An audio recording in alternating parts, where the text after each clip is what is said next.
Hello, आज हम लोग पढ़ेंगे कंपनी अकाउंट। कंपनी अकाउंट क्या है, उसकी डेफिनेशन क्या है, उसकी मीनिंग क्या है, उसके कैरेक्टर क्या है और अदर चीजें हम लोग पढ़ेंगे उसके बारे में। तो सबसे पहले हम लोग देखते हैं मीनिंग। कंपनी की मीनिंग क्या होती है? कंपनी की एसोसिएशन ऑफ पर्सन। कंपनी क्या है? एक व्यक्तियों का संघ है, समूह है, कॉमन ऑब्जेक्ट के लिए बनाया हुआ एक समूह होता है, उसको हम लोग कंपनी बोलते हैं। उसकी डेफिनेशन को हम लोग समझने के लिए, company is a artificial person created by law having separate entity with a perpetual succession and commonship। Company क्या है? कंपनी के आर्टिफिशियल पर्सन। कंपनी क्या है? एक आर्टिफिशियल पर्सन है। जैसे एक लिविंग पर्सन कोई भी सामान खरीद सकता है, बेच सकता है, परचेस शेयर से कॉन्ट्रैक्ट कर सकता है, उसी तरह से एक कंपनी भी परचेस शेयर और कोई भी कॉन्ट्रैक्ट कर सकती है। तो उसके वो सारे राइट्स उसको भी है जो हमको है, इसलिए वो आर्टिफिशियल पर्सन है। आर्टिफिशियल पर्सन क्यों है? क्योंकि उसका जन्म लॉ से हुआ है, क्रिएटेड बाय लॉ। ठीक है। हैविंग सेपरेट एंटिटी, उसकी एक अपनी अलग पहचान होती है उसके मेंबर या शेयर होल्डर से। क्या होती है? उसकी एक अपनी अलग पहचान होती है। उसके शेयर होल्डर कौन है, उसके मेंबर कौन है, उससे कंपनी के नाम पे या उसके रेपुटेशन पे कोई फर्क नहीं पड़ता है। दोनों की अलग अलग पहचान। With a perpetual succession and commonship, उसके पास एक अविच्छिन्न उत्तराधिकार होता है, एक शाश्वत उत्तराधिकार, लंबे समय तक चलने वाली क्वालिटी होती है उसमें। वो लंबे समय तक चलता है कंपनी, चाहे उसके मेंबर आए जाए, डायरेक्टर बदल जाए, कुछ भी हो, कंपनी कंटिन्यूअस चलती रहती है। और कॉमनशिप क्या होता है? कंपनी एक लिविंग पर्सन तो है नहीं, इसलिए वो खुद साइन सिग्नेचर तो कर नहीं सकती है, इसलिए उसकी एक अपनी कॉमन सील होती है जो कंपनी के सभी डॉक्यूमेंट्स पे सील लगा करके उसका डायरेक्टर या मैनेजमेंट का हेड साइन करता है। वही कंपनी का ओरिजिनल लीगल डॉक्यूमेंट होता है। ओके, अब इसको हम लोग समझने के लिए बहुत अच्छे से कैरेक्टरिस्टिक्स को समझेंगे।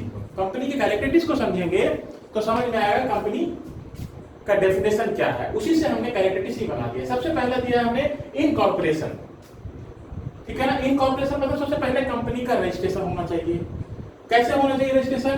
कंपनी के लिए एक्ट बना होता है हर एक कंट्री में अलग अलग। इंडिया में 1956 में पहला एक्ट आया, कंपनी एक्ट 1956, और उसको अमेंडमेंट किया गया 2013 में। ठीक है ना। तो कोई भी कंपनी या तो 1956 या 2013 में रजिस्टर्ड होनी चाहिए, तभी वो कंपनी होगी। सबसे पहली बात। दूसरा, सेपरेट लीगल एंटिटी। कंपनी का, जैसे हमने यहां पढ़ा, सेपरेट लीगल एंटिटी, कंपनी का उसके मेंबर से, उसके डायरेक्टर से अलग पहचान होता है, उसकी एक अपनी अलग एंटिटी होती है। ठीक है ना। परपेचुअल सक्सेशन, उसको एक शाश्वत उत्तराधिकार होता है। ठीक है। उसके कंपनी चाहे कंपनी के मेंबर आए जाए, शेयर होल्डर कम हो जाए, ज्यादा हो जाए, उससे कंपनी की लाइफ पे कोई फर्क नहीं पड़ता, कंटिन्यू कंपनी चलते रहती है। ठीक है। इसके बाद लिमिटेड लायबिलिटीज, कंपनी की लायबिलिटी जो होती है उसके मेंबर की, वो लिमिटेड होती है। ठीक है ना। जितने उसके शेयर होल्डर होते हैं, शेयर होल्डर ने जितने का शेयर लिया है, मान लो XYZ 3 का लोग से उसके शेयर होल्डर हैं, किसी ने 5 लाख, किसी ने 8 लाख, किसी ने 12 लाख का शेयर लिया है, तो उतने के लिए ही वो लायबल होते हैं, उससे ज्यादा के लायबल नहीं होते हैं। इसके बाद क्या है हमारा? Transfer of share. क्या कंपनी के शेयर को ट्रांसफर किया जा सकता है? यस, किया जा सकता है, लेकिन पब्लिक कंपनी में, प्राइवेट कंपनी में नहीं किया जा सकता है। पब्लिक कंपनी की जो शेयर होल्डर होते हैं, उनको शेयर को एक आदमी से या किसी एक पर्सन से लेकर के किसी दूसरे पर्सन, शेयर को हम ट्रांसफरेबल है, ट्रांसफर कर सकते हैं। पब्लिक कंपनी का, प्राइवेट कंपनी का हम ट्रांसफर नहीं कर सकते हैं। इसके बाद आता है कॉमन सील। ठीक है ना। कॉमन सील क्या है? जैसे किसी भी कंपनी का जो डायरेक्टर होता है, वो जो भी डॉक्यूमेंट में साइन करेगा उसमें सील लगाए करेगा, कंपनी की डॉक्यूमेंट होती है वो, क्योंकि कंपनी खुद शेयर सर्टिफिकेट इशू करे या कोई भी डॉक्यूमेंट इशू करे, उस पर वो खुद साइन नहीं कर सकता है, इसलिए डायरेक्टर उसके बदले में साइन करता है कंपनी की तरफ से, और इसलिए कंपनी का उसमें सील लगाया जाता है, और वो सील लगा हुआ ही डॉक्यूमेंट कंपनी का डॉक्यूमेंट कहलाता है। अब आर्टिफिशियल पर्सन, ये पॉइंट, आर्टिफिशियल पर्सन क्या होता है?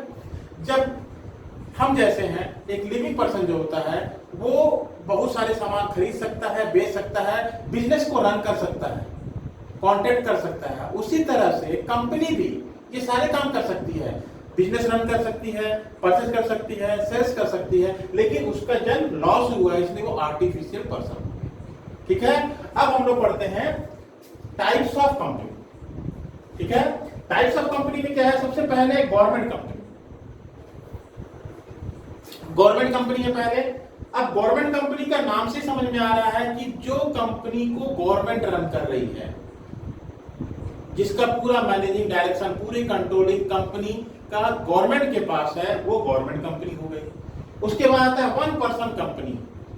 ठीक है ना, वन पर्सन कंपनी का मतलब ये है कि कोई एक आदमी के हाथ में उसका डायरेक्शन है, ऑनरशिप एक ही आदमी के हाथ में है, वो होता है वन पर्सन कंपनी। ठीक है ना, उसकी मैक्सिमम जो कैपिटल होती है वो 50 लाख से ज्यादा नहीं हो सकती है। Public company, private company. ठीक है ना, तो प्राइवेट कंपनी वो होती है जो कंपनी 1956 या 2030 में रजिस्टर्ड तो है, लेकिन उसके मेंबर मिनिमम 2 और मैक्सिमम 50 होते हैं और वो शेयर इशू नहीं कर सकती है, वो प्राइवेट कंपनी हो गई। और पब्लिक कंपनी जिसमें मेंबर मिनिमम 7 होते हैं और मैक्सिमम अनलिमिटेड होते हैं और वो शेयर इशू कर सकती है, पब्लिक से वो कैपिटल क्रिएट करा सकती है, कैपिटल रेज करने के लिए वो शेयर इशू कर सकती है, इसलिए वो पब्लिक कंपनी हो गई। इसके बाद हम लोग पढ़ते हैं इनकॉर्पोरेशन ऑफ कंपनी। ठीक है ना, इनकॉर्पोरेशन ऑफ कंपनी में सबसे पहला पॉइंट होता है प्रमोशन। सबसे पहली बात होती है किसी एक आदमी के मन में या किसी कुछ लोगों के दिमाग में जब ये बात आती है कि हमको कंपनी बनाना है, कंपनी क्रिएट करना है, तो वो क्या करते हैं, उसी ऑब्जेक्ट के लिए और भी अपने मेंबर को ढूंढते हैं। जब उनके पास पूरे मेंबर हो जाते हैं तो कंपनी बनाने का वो प्रोसेस शुरू करती है। तो ये काम करने से पहले जो लोग ये काम करते हैं वो कंपनी को प्रमोट करते हैं, एडवर्टाइजमेंट देते हैं, एक एडवर्टाइजमेंट करते हैं और लोगों को जोड़ते हैं, और वो सारे लोगों को जोड़ने का काम करते हैं, उसी को बोलते हैं प्रमोटर्स। ठीक है, और जब लोग सारे लोग हो जाते हैं, इकट्ठे मेंबर हो जाते हैं, तब वो कंपनी को रजिस्ट्रेशन कराते हैं।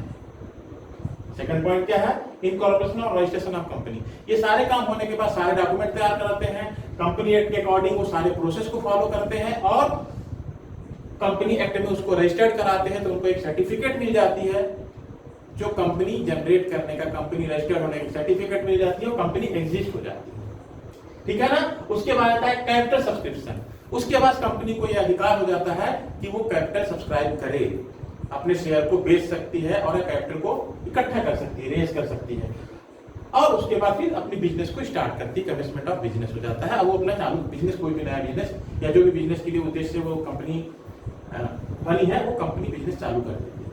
अब हम लोग लास्ट में पढ़ते हैं difference between partnership and company. Partnership और कंपनी में डिफरेंस क्या होता है?